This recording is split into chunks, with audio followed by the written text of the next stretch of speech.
ત્યારબાદ મંચ પર બોલાવીશ પીપલ ફોર પોલીસ ફાઉન્ડેશનના રાષ્ટ્રીય અધ્યક્ષ અને સ્થાપક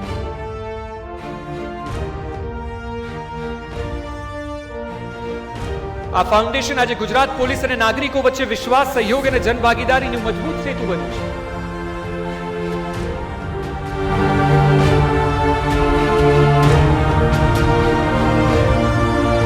જી જીતેન, આપના એનજીઓ વિશે આપણા દર્શક મિત્રોને જણાવો. અમે એક એનજીઓ ચલાવીએ છીએ ગુજરાત રાજ્યની અંદર, જેનું નામ છે પીપલ્સ ફોર પોલીસ ફાઉન્ડેશન. અમારું એનજીઓ ઘણી બધી પ્રવૃત્તિઓમાં સામેલ છે, પોલીસ ડિપાર્ટમેન્ટ સાથે, ગરીબ વર્ગની સાથે.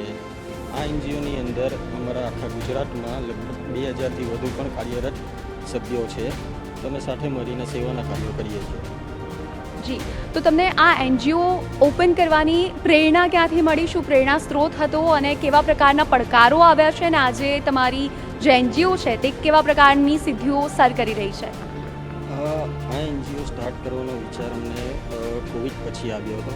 જેમ કે કોવિડની અંદર જે રીતે આપણા પોલીસ જવાનોએ જે રીતે સેવા કરી છે, દિવસ રાત પોતાનું પરિવારથી દૂર રહી, તો એમના માટે કરવાવાળું કોણ છે આજે? તો એ વિચારથી અમે એક એનજીઓની શરૂઆત કરી હતી વર્ષ 2022ની અંદર, અને આજે 2000થી પણ વધુ મેમ્બરો સાથે અમે કાર્યરત છીએ.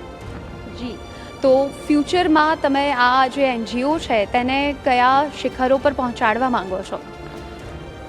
અમારી કોશિશ એટલી છે કે અમે આ એનજીઓને વધુમાં વધુ લોકોને જોડીએ અંદર, અને આખા ઇન્ડિયાના લેવલ ઉપર અમે આગળ વધારીએ, તો તેથી દરેક રાજ્યોના પોલીસ જવાનોને બી મદદ મળે અને એમના પરિવારોને બી મદદ મળી રહે. જી, છેલ્લે એક સંદેશ આપણા યુવાઓને આપવા માંગશો? યુવાઓને સંદેશ એ આપીશું કે આપણે આ સમાજની અંદર બધા સાથે મળીને કામ કરીશું તો જ સમાજનો બી ઉદ્ધાર થશે, અને બને એટલા સેવાના કાર્યો કરીએ તો ગરીબ વર્ગથી લઈને બધાને મદદ મળી રહી. અને રહી વાત આપણા પોલીસ ભાઈઓની, તો એમના પરિવાર માટે જે લોકો લડાઈમાં કે કંઈમાં બી શહીદ થાય છે, તો એમના માટે, એમના પરિવાર માટે આપણે કંઈ કરીએ એવી અમારી આગળ ઈચ્છા છે.